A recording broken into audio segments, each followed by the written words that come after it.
ನಮಸ್ಕಾರ ಸ್ನೇಹಿತರೆ, ಮಸ್ತ್ ಮಗ ಚಾನಲ್ಗೆ ಸ್ವಾಗತ. ನಾನು ಅಮರ್ ಪ್ರಸಾದ್. ಇರಾನ್ ಯುದ್ಧ ದಿನೇ ದಿನೇ ಎಸ್ಕಲೇಟ್ ಆಗ್ತಿದೆ. ಷೇರುಪೇಟೆ ಮತ್ತೆ ಕುಸಿಯೋಕೆ ಶುರು ಮಾಡಿದೆ. ಕಳೆದ 5 ದಿನಗಳಿಂದ ಕೆಂಪು ಪಟ್ಟಿಯಲ್ಲೇ ಕಾಣಿಸ್ಕೊಳ್ತಾ ಇದೆ. ಕಳೆದ 2-3 ತಿಂಗಳಿಂದಲೂ ಮಾರ್ಕೆಟ್ನಲ್ಲಿ ಆಲ್ಮೋಸ್ಟ್ ಒಂದೇ ಕುಸಿತದ ಟ್ರೆಂಡ್ ಕಂಟಿನ್ಯೂ ಆಗಿದೆ. ಇದನ್ನು ನೋಡಿದ್ರೆ ಎಂಥ ಎಕ್ಸ್ಪರ್ಟ್ ಇನ್ವೆಸ್ಟರ್ಗೂ ಒಂದು ಕ್ಷಣ ಡಿಸಪಾಯಿಂಟ್ ಆಗುತ್ತೆ, ಬೇಸರ ಆಗುತ್ತೆ. ಮತ್ತೊಂದು ಕಡೆ ಕ್ರೂಡ್ ಆಯಿಲ್ ಪ್ರೈಸ್, ಕಚ್ಚಾ ತೈಲದ ಬೆಲೆ $100 ಹತ್ರ ಮತ್ತೆ ಹೋಗ್ತಾ ಇದೆ. ಆರ್ಥಿಕತೆ ಮತ್ತು ಮಾರ್ಕೆಟ್ನಲ್ಲಿನ ಈ ವೊಲಾಟಿಲಿಟಿಯ ಟ್ರೆಂಡ್ ಇದು ಇವಾಗಂತಲ್ಲ, ಫಾರ್ ಎವರ್ ಈ ರೀತಿ ಮೇಲೆ ಕೆಳಗೆ ಹೋಗ್ತಾನೆ ಇರುತ್ತೆ. ಮಾರ್ಕೆಟ್ನ ನೇಚರ್ ಅದು. ಮಾರ್ಕೆಟ್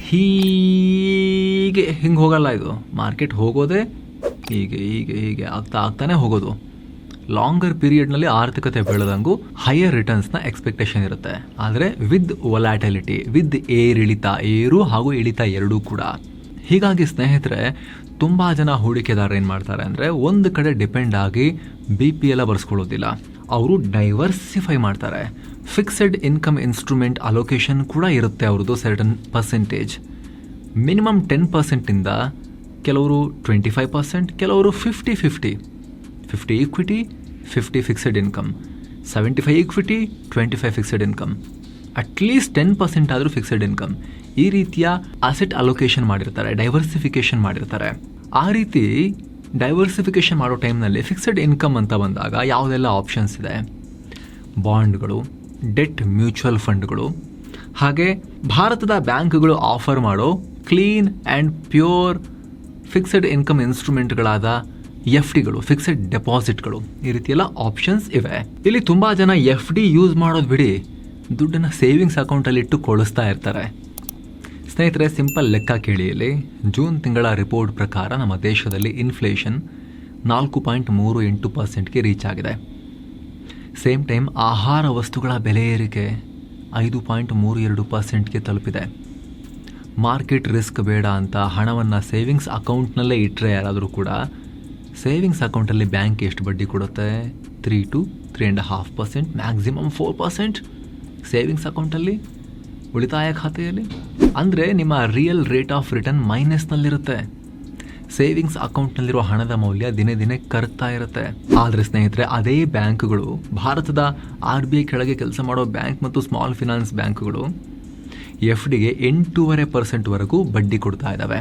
ಸೊ ಇಲ್ಲಿ ಲೆಕ್ಕ ಹಾಕಿ, ಇನ್ಫ್ಲೇಷನ್ 4.38%, ಬೆಲೆ ಏರಿಕೆಯ ಆ ಪರ್ಸೆಂಟೇಜನ್ನು ಕಳೆದ್ರೂ ಕೂಡ 4.1%ನಷ್ಟು ಸಾಲಿಡ್ ರಿಯಲ್ ರಿಟರ್ನ್ ಕೂಡ ಅಚೀವ್ ಮಾಡೋಕ್ಕೆ ಸಾಧ್ಯ ಆಗುತ್ತೆ. ಅದು ಕೂಡ ಯಾವುದೇ ಮಾರ್ಕೆಟ್ ಲಿಂಕ್ ಇಲ್ಲದೆ ಬ್ಯಾಂಕ್ ಕೊಡೋ ಫಿಕ್ಸೆಡ್ ಗ್ಯಾರಂಟಿಡ್ ಬಡ್ಡಿಯೊಂದಿಗೆ. ಜೊತೆಗೆ ಫಿಕ್ಸೆಡ್ ಡೆಪಾಸಿಟ್ ಅನ್ನೋದು 3 ಸಂದರ್ಭಗಳಲ್ಲಿ ತುಂಬ ಅನುಕೂಲಕ್ಕೆ ಬರಬಹುದು. ಮುಖ್ಯವಾಗಿ ಎಮರ್ಜೆನ್ಸಿ ಫಂಡ್, ಸಡನ್ ಆಗಿ ಕೆಲಸ ಹೋದರೆ, ಮೆಡಿಕಲ್ ಎಮರ್ಜೆನ್ಸಿ ಬಂದರೆ ತಕ್ಷಣಕ್ಕೆ ಸಹಾಯಕ್ಕೆ ಬರೋದು FD ರೀತಿಯ ಫಿಕ್ಸೆಡ್ ಇನ್ಕಮ್ ಇನ್ಸ್ಟ್ರೂಮೆಂಟಲ್ಲಿರೋ, ಯಾವುದೇ ಮಾರ್ಕೆಟ್ ಲಿಂಕ್ ಇಲ್ಲದೆ, ವೊಲಾಟಿಲಿಟಿ ಇಲ್ಲದೆ ಇರೋ ಗ್ಯಾರಂಟಿಡ್ ರಿಟರ್ನ್ನ ಉಳಿತಾಯಗಳು ಮಾತ್ರ. ಬೇರೆ ಕಡೆ ಇಟ್ಟರೂ ಕೂಡ ಓಕೆ, ಲಾಂಗ್ ಟರ್ಮಿಗೆ ದುಡ್ಡು ಬೆಳೆಸೋಕೆ ಓಕೆ, ಆದರೆ ಎಮರ್ಜೆನ್ಸಿ ಫಂಡಿಗೆ ಓಕೆನಾ? ನಿಮ್ಗೆ ಎಮರ್ಜೆನ್ಸಿ ಬಂದಾಗಲೇ ಮಾರ್ಕೆಟ್ ಡೌನ್ ಇದ್ರೆ ಲಾಸಲ್ಲಿ ತೆಗಿತೀರಾ? ಅದು ಕೂಡ ಯೋಚನೆ ಮಾಡಬೇಕಾಗಿರೋ ವಿಚಾರ. ಜೊತೆಗೆ ಶಾರ್ಟ್ ಟರ್ಮ್ ಗೋಲ್ಸನ್ನು ಫುಲ್ಫಿಲ್ ಮಾಡ್ಕೊಳ್ಳೋಕ್ಕೂ ಕೂಡ, 1-2 ವರ್ಷದಲ್ಲಿ ಕಾರ್ ತಗೋಬೇಕು ಅಂತಿದ್ರೆ, ಅಥವಾ ಮನೆಗೆ ಡೌನ್ ಪೇಮೆಂಟ್ ಕಟ್ಟೋಕೆ ದುಡ್ಡು ಕೂಡಿಡ್ತಾ ಇದ್ರೆ, ಆ ದುಡ್ಡನ್ನು ರಿಸ್ಕಿ ಇರೋ ಕಡೆ, ಸಿಕ್ಕಾಪಟ್ಟೆ ಏರಿಳಿತ ಇರೋ ಕಡೆ, ಗ್ಯಾರಂಟೀಡ್ ಇಲ್ಲ.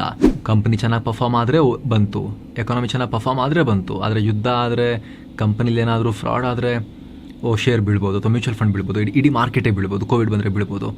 ಆ ರೀತಿ ರಿಸ್ಕಿ ಇರೋ ಕಡೆ ಇಡ್ತಾರ ಶಾರ್ಟ್ ಟರ್ಮ್ಗೆ 1-2 ವರ್ಷದಲ್ಲಿ ಬೇಕಾಗಿರೋ ದುಡ್ಡನ್ನು, ಅಥವಾ ಅದನ್ನು ಜಗತ್ತಲ್ಲಿ ಏನೇ ಅಲ್ಲೋಲ ಕಲ್ಲೋಲ ಆದರೂ ಕೂಡ ಗ್ಯಾರಂಟೀಡ್ ಬಡ್ಡಿಯೊಂದಿಗೆ, ಫಿಕ್ಸೆಡ್ ರಿಟರ್ನ್ಸ್ನೊಂದಿಗೆ, ವೊಲಾಟಿಲಿಟಿ ಇಲ್ಲದೆ, ಏರಿಳಿತ ಇಲ್ಲದೆ, ಮುಂಚೆನೇ ಹೇಳಿದ ಪ್ರಾಮಿಸ್ಡ್ ಅಮೌಂಟನ್ನು ಕೊಡೋ ಇನ್ಸ್ಟ್ರೂಮೆಂಟಲ್ಲಿ ಇಡ್ತಾರ. ಅಲ್ಲೂ ಕೂಡ ಫಿಕ್ಸೆಡ್ ಡೆಪಾಸಿಟ್ ಒಂದು ಅದ್ಭುತ ಫೀಚರ್ ಆಗಿ ತುಂಬ ಜನಕ್ಕೆ ಯೂಸ್ ಆಗುತ್ತೆ. ಆದರೆ FD ಬುಕ್ ಮಾಡೋ ಟೈಮ್ನಲ್ಲಿ ತುಂಬ ಜನ ಮಾಡೋ ಮಿಸ್ಟೇಕ್ ಏನು ಗೊತ್ತಾ? 3 ದೊಡ್ಡ ಮಿಸ್ಟೇಕ್ಸ್ ಇವೆ. ಮುಖ್ಯವಾಗಿ ಇಂಟ್ರೆಸ್ಟ್ ರೇಟೇ ಚೆಕ್ ಮಾಡಲ್ಲ. FD ಅಂದ ತಕ್ಷಣ ಹೆಂಗೂ ಫೋನಲ್ಲೇ ಆ್ಯಪ್ ಇದೆ, ನನ್ನ ಸ್ಯಾಲ್ರಿ ಬರೋ ಆ್ಯಪು, ಬ್ಯಾಂಕ್ ಅಕೌಂಟ್ನ ಆ್ಯಪ್, ಅಥವಾ ಮನೆ ಪಕ್ಕದಲ್ಲಿರೋ ಬ್ಯಾಂಕ್, ಅಲ್ಲೇ ಮಾಡಿಸಿದ್ದೆ ಅಕೌಂಟ್, ಅಲ್ಲೇ ಅದ್ರದ್ದು ಆ್ಯಪ್ ಇದೆ, ಅಲ್ಲೇ ಮಾಡಿಸೋಣ, ಅಥವಾ ಪಕ್ಕದ ಬ್ಯಾಂಕಿಗೆ ಹೋಗಿ ಬುಕ್ ಮಾಡಿಬಿಡೋಣ ಅಂತ ನೋಡ್ತಾರೆ. ಇಂಟ್ರೆಸ್ಟ್ ರೇಟೇ ಚೆಕ್ ಮಾಡಲ್ಲ, ಕೊಟ್ಟಷ್ಟು ಬಡ್ಡಿ ಒಪ್ಕೊಳ್ತಾರೆ. ಜನರಲ್ ಆಗಿ ಇವಾಗ ಎಲ್ಲ ಬಿಗ್ ಬ್ಯಾಂಕ್ಸ್ ನಿಮಗೆ ಎಷ್ಟು ಬಡ್ಡಿ ಕೊಡ್ತಾ ಇದ್ದಾರೆ ಭಾರತದಲ್ಲಿ? 6%, 6.5% ಕೊಡ್ತಾ ಇದ್ದಾರೆ. ಆದರೆ ಸ್ನೇಹಿತರೆ, ದೇಶದಲ್ಲಿ RBI ಕೆಳ ಕೆಲಸ ಮಾಡ್ತಿರೋ ಬ್ಯಾಂಕ್ ಮತ್ತು ಸ್ಮಾಲ್ ಫಿನಾನ್ಸ್ ಬ್ಯಾಂಕ್ಗಳು 8.5% ಬಡ್ಡಿ ಕೊಡ್ತಿರೋ ಬ್ಯಾಂಕ್ಗಳು ಕೂಡ ಇದ್ದಾವೆ.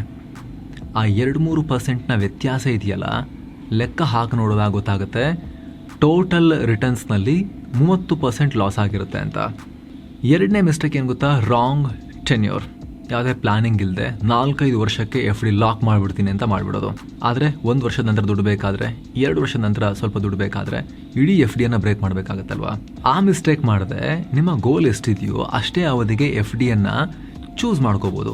5 ಲಕ್ಷ ರೂಪಾಯಿ ಇತ್ತು ಅಂದರೆ ಒಂದು ವರ್ಷಕ್ಕೆ, ಇನ್ನೊಂದು 2 ಲಕ್ಷ ರೂಪಾಯಿ 2 ವರ್ಷಕ್ಕೆ, ಇನ್ನೊಂದು 3 ಲಕ್ಷ ರೂಪಾಯಿ 5 ವರ್ಷಕ್ಕೆ. ಆ ರೀತಿ ಅದನ್ನು ಡಿವೈಡ್ ಮಾಡಿ ಗೋಲ್ಗಳಿಗೆ ತಕ್ಕಂತೆ ಆ ಗೋಲ್ ಹತ್ತತ್ರ ಬರ್ಬೇಕಾದ್ರೆ ಒಂದೊಂದು FD ಮೆಚೂರ್ ಆಗೋ ಥರ ಡಿಸೈನ್ ಮಾಡಿ ಯೂಸ್ ಮಾಡ್ಕೋಬೋದು ಇದನ್ನು. ನೆಕ್ಸ್ಟ್ ಸ್ನೇಹಿತರೆ, ತುಂಬ ಜನಕ್ಕೆ ಗೊತ್ತಿಲ್ಲದೆ ಇರೋದು RBIನ DICGCಯ ರೂಲ್. ದೇಶದ ಯಾವುದೇ ಬ್ಯಾಂಕ್ ಮತ್ತು ಸ್ಮಾಲ್ ಫಿನಾನ್ಸ್ ಬ್ಯಾಂಕ್ನಲ್ಲಿ ನಿಮ್ಮ ಪ್ಯಾನ್ ಮೇಲೆ 5 ಲಕ್ಷ ರೂಪಾಯಿವರೆಗೆ ಅವ್ರದ್ದೇ ಪ್ರೊಟೆಕ್ಷನ್ ಇರುತ್ತೆ. RBIನವ್ರದ್ದು DICGCದು. ಬ್ಯಾಂಕೇ ಮುಚ್ಚೋದ್ರೂ ಕೂಡ ನಿಮ್ಮ ಮೊದಲನೇ ರೂಪಾಯಿಯಿಂದ 5 ಲಕ್ಷ ರೂಪಾಯಿ ತನಕದ ಅಸಲು ಬಡ್ಡಿ ಎಲ್ಲವನ್ನು ನಿಮಗೆ ಕೊಡೋ ಜವಾಬ್ದಾರಿ RBIನ DICGCದು. ಇದು ಭಾರತ ಸರ್ಕಾರ ಜಾರಿಗೆ ತಂದಿರೋ ನಿಯಮ. ಇದಕ್ಕೆ ಸಪ್ರೇಟಾಗಿ ಅಪ್ಲೈ ಮಾಡಬೇಕಂತಿಲ್ಲ. ಬ್ಯಾಂಕ್ ಅಕೌಂಟ್ ಓಪನ್ ಮಾಡಿ ಸೇವಿಂಗ್ಸ್ ಅಕೌಂಟಲ್ಲಿ ಇಟ್ಟರು ಅಷ್ಟೇ, FD ಇಟ್ಟರು ಅಷ್ಟೇ, ಆಟೋಮ್ಯಾಟಿಕಲಿ ಈ ರೂಲ್ ಅಪ್ಲೈ ಆಗುತ್ತೆ. ಇಲ್ಲೇನು ಮಾಡ್ತಾರೆ, ತುಂಬ ಜನ ಈ ರೂಲ್ಸ್ ಗೊತ್ತು ಅಂತಾರೆ, ಆದರೆ ಒಂದು 20 ಲಕ್ಷ ರೂಪಾಯಿ ಇದ್ದರೆ ಅದನ್ನು ಒಂದೇ ಬ್ಯಾಂಕ್ನಲ್ಲಿ ಇಟ್ಬಿಡ್ತಾರೆ. ಒಂದೇ ಬ್ಯಾಂಕ್ನಲ್ಲಿ ಇಟ್ಟಾಗ ಅಪ್ ಟು 5 ಲ್ಯಾಕ್ ರೂಪೀಸ್ ತನಕ ಮಾತ್ರ ಕವರೇಜ್ ಸಿಗುತ್ತೆ. ಅದರ ಬದಲು ನಿಮ್ಮ ಫ್ಯಾಮಿಲಿಲಿ 4 ಜನ ಇದ್ದರೆ 4ರ ಹೆಸರಲ್ಲಿ 5 ಲಕ್ಷದಂತೆ FD ಮಾಡಿದ್ರೆ ಆಗ ಆ ಇಡೀ 20 ಲಕ್ಷ ರೂಪಾಯಿಗೂ 100% ಗ್ಯಾರಂಟಿ ಸಿಗುತ್ತೆ. ಇಲ್ಲ ನಿಮ್ಮ ಹೆಸರಲ್ಲೇ ಇಡಬೇಕು ಅಂತಿದ್ರೆ 4 ಡಿಫ್ರೆಂಟ್ ಬ್ಯಾಂಕ್ಸಲ್ಲಿ ನೀವು 5 ಲಕ್ಷ ರೂಪಾಯಿದು FDಯನ್ನು ಇಡಬಹುದು. ಈಗ ನೀವು ಯೋಚನೆ ಮಾಡ್ಬೋದು, ಅಷ್ಟೊಂದು ಬ್ಯಾಂಕಿಗೆ ಹುಡ್ಕೊಂಡು ಎಲ್ಲಿಗೆ ಹೋಗಲಿ ನಾನು ಅಂತ. ಅದಕ್ಕೀಗ ಪ್ಲ್ಯಾಟ್ಫಾರ್ಮ್ಸ್ ಬಂದಿದ್ದಾವೆ ಸ್ನೇಹಿತರೆ. ಬ್ಯಾಂಕ್ಗಳನ್ನು ಗ್ರಾಹಕರ ಹತ್ತಿರಕ್ಕೆ ಕರ್ಕೊಂಬರೋ ಪ್ಲ್ಯಾಟ್ಫಾರ್ಮ್ಸ್ ಬಂದಿದ್ದಾವೆ. ಇನ್ಶೂರೆನ್ಸಿಗೆ ಬಂದಿರೋ ಥರ, ಮ್ಯೂಚುವಲ್ ಫಂಡಿಗೆ ಬಂದಿರೋ ಥರ ಬ್ಯಾಂಕಿಂಗ್ ಪ್ರಾಡಕ್ಟ್ಸ್ಗೂ ಪ್ಲ್ಯಾಟ್ಫಾರ್ಮ್ಸ್ ಬಂದಿದ್ದಾವೆ. ಅದರಲ್ಲಿ ಮುಖ್ಯವಾಗಿರೋದು, ಪಯನೀರ್ ಆಗಿರೋದು ಸ್ಟೇಬಲ್ ಮನಿ. ಈಗ ಆಲ್ರೆಡಿ 50 ಲಕ್ಷಕ್ಕೂ ಅಧಿಕ ಯೂಸರ್ಸ್ ಸ್ಟೇಬಲ್ ಮನಿಯನ್ನು ಬಳಸ್ತಿದ್ದಾರೆ. ಇವರ ಅಡ್ವಾಂಟೇಜ್ ಏನು ಅಂದರೆ, ಮನೆಯಲ್ಲೇ ಕೂತು 200ಕ್ಕೂ ಅಧಿಕ ಭಾರತೀಯ ಬ್ಯಾಂಕ್ಗಳ FD ರೇಟ್ಸನ್ನು ಒಂದೇ ಕಡೆ ಕಂಪೇರ್ ಮಾಡ್ಬೋದು. ಈಸಿ ಟು ಯೂಸರ್ ಇಂಟರ್ಫೇಸ್ ಮೂಲಕ ನೀವು ಅದನ್ನು ಚೆಕ್ ಮಾಡ್ಬೋದು. ಬೆಸ್ಟ್ ರೇಟನ್ನು ಸೆಲೆಕ್ಟ್ ಮಾಡ್ಬೋದು. ರೈಟ್ ನಾವು 8.5% ತನಕನೂ ಬಡ್ಡಿ ಕೊಡ್ತಿರೋ ಬ್ಯಾಂಕ್ಗಳಿದಾವೆ ಇಲ್ಲಿ. ಇನ್ನೊಂದು ಬೆಸ್ಟ್ ಪಾರ್ಟ್ ಅಂದರೆ, ಅಲ್ಲಿ ನಿಮ್ಮ ಸೇವಿಂಗ್ಸ್ ಅಕೌಂಟ್ ಇರಲೇಬೇಕು ಅನ್ನೋ ರೂಲ್ಸ್ ಕೂಡ ಇಲ್ಲ. ಪೇಪರ್ ವರ್ಕ್ ಇಲ್ಲದೆ 2 ನಿಮಿಷದಲ್ಲಿ FDಯನ್ನು ಬುಕ್ ಮಾಡ್ಬೋದು. 1000 ರೂಪಾಯಿಯಿಂದಲೂ ಕೂಡ FDಯನ್ನು ಶುರು ಮಾಡ್ಬೋದು. ಅಭ್ಯಾಸನೇ ಇಲ್ಲ ಅನ್ನೋರು ಅಭ್ಯಾಸವನ್ನು ಶುರು ಮಾಡ್ಕೋಬೋದು. ಹೈಯರ್ ಲಿಮಿಟ್ ನಿಮಗೆ ಎಷ್ಟು ಸಾಮರ್ಥ್ಯ ಅನುಸಾರ ನೀವು ಉಳಿಸ್ತಾ ಅದನ್ನು ಹೈ ಇಂಟ್ರೆಸ್ಟ್ ರೇಟ್ನೊಂದಿಗೆ ಬೆಳೆಸ್ತಾ ಹೋಗಬಹುದು. ಜೊತೆಗೆ ಸ್ನೇಹಿತರೆ, ಸ್ಟೇಬಲ್ ಮನಿ ಇಲ್ಲಿ ಒಂದು ಪ್ಲ್ಯಾಟ್ಫಾರ್ಮ್ ಅಷ್ಟೇ.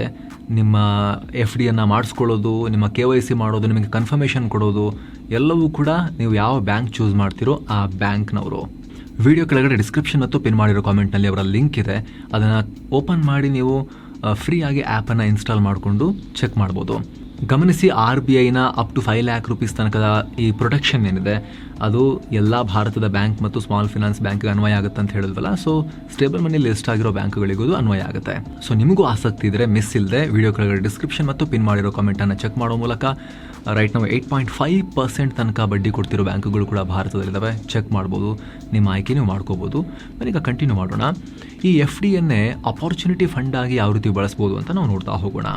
ತುಂಬ ಜನ ಎಮರ್ಜೆನ್ಸಿಗೆ ಮಾತ್ರ FD ಅಂತ ಅಂದ್ಕೊಳ್ತಾರೆ. ಆದರೆ ಪ್ರೋ ಇನ್ವೆಸ್ಟರ್ಸ್ ಇದನ್ನು ಅಪಾರ್ಚುನಿಟಿ ಫಂಡ್ ಆಗೂ ಯೂಸ್ ಮಾಡ್ತಾರೆ.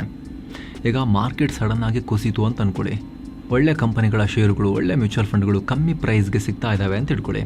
ಆದರೆ ಇನ್ವೆಸ್ಟ್ ಮಾಡೋಕ್ಕೆ ಕೈಯಲ್ಲಿ ಕಾಸೇ ಇಲ್ಲ ಅಂತ ಹೇಳಿದ್ರೆ, ಆದರೆ 10%, 25% ಅಥವಾ 50% ವಾಟ್ ಎವರ್ ನಿಮ್ಮ ರಿಸ್ಕ್ ಅಪಟೇಟಿಗೆ ತಕ್ಕಂತೆ ನೀವು ಒಂದಷ್ಟು ಈಕ್ವಿಟಿ, ಒಂದಷ್ಟು ನೀವು ಈ ಥರ ಫಿಕ್ಸೆಡ್ ಇನ್ಕಮಲ್ಲೂ ಕೂಡ ಸಪ್ರೇಟಾಗಿ ತೆಗೆದಿಟ್ಟಿದ್ದಿದ್ರೆ, ಈ ರೀತಿ ಮಾರ್ಕೆಟ್ನಲ್ಲಿ ಅಪರೂಪದಲ್ಲಿ ಸಿಗೋ ಅಪಾರ್ಚುನಿಟಿಯನ್ನು ಯೂಸ್ ಮಾಡ್ಕೊಳ್ಳೋಕ್ಕೆ FDಯನ್ನು ಕ್ಲೋಸ್ ಮಾಡಿ ಆ ದುಡ್ಡನ್ನು ಮೂವ್ ಮಾಡಿ ಅಪಾರ್ಚುನಿಟಿಯನ್ನು ಸೀಸ್ ಮಾಡ್ಬೋದು. ಚೀಪ್ ಶಾಪಿಂಗ್ ಮಾಡ್ಬೋದು ಮಾರ್ಕೆಟ್ನಲ್ಲಿ. ಈ ರೀತಿ ಲಿಕ್ವಿಡಿಟಿ ಬೇಕು ಅನ್ನೋರಿಗೆ ಸ್ಟೇಬಲ್ ಮನಿಯಲ್ಲಿ ಲಿಸ್ಟ್ ಆಗಿರೋ ಕೆಲ ಬ್ಯಾಂಕ್ಗಳು ಇನ್ಸ್ಟೆಂಟ್ ವಿಡ್ರಾವಲ್ ಆಪ್ಷನ್ ಕೂಡ ಕೊಡ್ತವೆ. ಇಲ್ಲಾಂದರೆ ಮಿನಿಮಮ್ ನೀವು ಅಪ್ಲೈ ಮಾಡಿದ ತಕ್ಷಣ ಅದನ್ನು ಕ್ಲೋಸ್ ಮಾಡಬೇಕು ಅಂತ ಒಂದಿನದ ಒಳಗಡೆ ನಿಮ್ಮ ಅಕೌಂಟಿಗೆ ನಿಮ್ಮ ದುಡ್ಡನ್ನು ಕೊಡ್ತವೆ ಬ್ಯಾಂಕ್ಗಳು. ಜೊತೆಗೆ ಸ್ನೇಹಿತರೆ, ಸ್ಟೇಬಲ್ ಮನಿ ಆ್ಯಪ್ನಲ್ಲಿ ನೀವೀಗ ಬೇರೆಗ 4 ಬ್ಯಾಂಕಲ್ಲಿ FD ಇಟ್ಟರೆ, ಎಲ್ಲದಕ್ಕೂ DICGCನ ಕವರೇಜ್ ಸಿಗಬೇಕು ಅಂತ ಇಟ್ಟರೆ ಒಂದು ನೀವು 4 ಡಿಫ್ರೆಂಟ್ ಬ್ಯಾಂಕ್ನ ಆ್ಯಪ್ ಇನ್ಸ್ಟಾಲ್ ಮಾಡಿಕೊಂಡು ಅಲ್ಲೆಲ್ಲ KYC ಮಾಡಿಕೊಂಡು ನೀವು ಅದನ್ನು ಟ್ರ್ಯಾಕ್ ಮಾಡಬೇಕು. ಇಲ್ಲಾಂದರೆ ಬ್ಯಾಂಕಿಗೆ ಹೋಗಿ ಚೆಕ್ ಮಾಡಬೇಕು. ಆದರೆ ಸ್ಟೇಬಲ್ ಮನಿಯಲ್ಲಿ ನೀವು 5-10 ಡಿಫ್ರೆಂಟ್ ಬ್ಯಾಂಕ್ಸಲ್ಲಿ ನೀವು FD ಬುಕ್ ಮಾಡಿದ್ರು ಕೂಡ ಒಂದೇ ಸಿಂಗಲ್ ಡ್ಯಾಶ್ ಬೋರ್ಡಲ್ಲಿ ಅದನ್ನು ಇಂಟಿಗ್ರೇಟ್ ಮಾಡಿ ಅವರು ತೋರಿಸ್ತಾರೆ ನಿಮಗೆ. ಒಂದೇ ಕಡೆ ಟ್ರ್ಯಾಕ್ ಮಾಡ್ಬೋದು, ಒಂದೇ ಕಡೆ ಮ್ಯಾನೇಜ್ ಮಾಡ್ಬೋದು, ಒಂದೇ ಕಡೆ ವಿಡ್ರಾವಲ್ ಬೇಕಾದ್ರೆ ಮಾಡ್ಬೋದು, ಅಥವಾ ಒಂದೇ ಕಡೆ ಹೊಸದಾಗೂ ಕೂಡ ಬುಕ್ ಮಾಡ್ಬೋದು. ಯಾವ FDಗೆ ಎಷ್ಟು ಬಡ್ಡಿ ಬರ್ತಾ ಇದೆ, ಯಾವಾಗ ಮೆಚೂರ್ ಆಗುತ್ತೆ, ಮೆಚುರಿಟಿ ಅಮೌಂಟ್ ಬಡ್ಡಿ ಸೇರಿ ಎಷ್ಟು ಬರೋದಿದೆ ಎಲ್ಲ ಬೆರಳು ತುದಿಯಲ್ಲೇ ಚೆಕ್ ಮಾಡ್ಬೋದು.